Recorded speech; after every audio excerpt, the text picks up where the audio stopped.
Hi, Paul Osborne here with Jason Edwards, who is one of Australia's leading photographers, National Geographic. We're the only man, I believe, or person that has the contract to National Geographic, right? In Australia, correct. In Australia, yep. And also a great architectural photographer as well.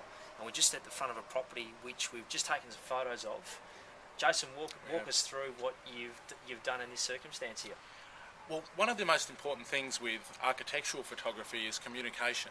You have to be able to get what the client and what the agent wants out of the property. And this is the thing, clients need to communicate to the agent what they want. Otherwise, the agent can't tell me necessarily what they want out of the exercise. So, for example, with this property here, we've got a great north-facing backyard, which gets all the light, but the fascia of the house, the facade of the house, is in shadow. Now this poses a few problems, but what you need to look for are where are the strongest lines, the strongest elements in the photo. And of course here we're talking about obviously these great big metal girders and the same at the top. So you want to lead these lines into what's most important about the house. And here it's obviously the glass surrounded by many, many years of foliage. So use that, step off to the side, use the foliage to frame in these elements that you're looking for, drag them in, bring the eye to something that you want.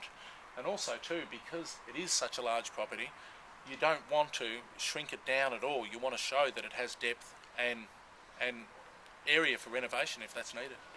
I think there's no doubt that marketing is such a critical part of marketing your home or selling your home, Correct. which is getting people to actually see what you've got on offer and getting people to come down and inspect. And Correct. certainly street presence is a major draw card. A property with a great street appeal generally gets the people in. Right. Then they view the rest of the house, then they'll critique that as they go through. But certainly from a lighting perspective, is there a time of day that is best suited to shots? How do people get the best out of that? There is. Ideally, you don't want to be doing it under the blaring midday sun. Autumn and spring are the easiest times to photograph because the light's at a slightly 45-degree angle, but it doesn't last that well for long. So you need to know what time to hit what element of the property. So you need to speak to the owner and say, when does the sun hit the backyard? When does it hit the front yard? When does it hit the master suite? These are the things that you need to know and try and be in the right place at the right time. With all photography, light's everything.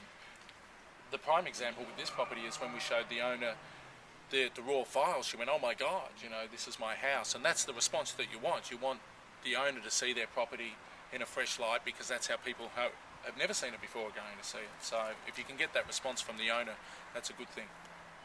Impressive stuff, Jason. Thanks for joining us. Thanks, Paul. Cheers.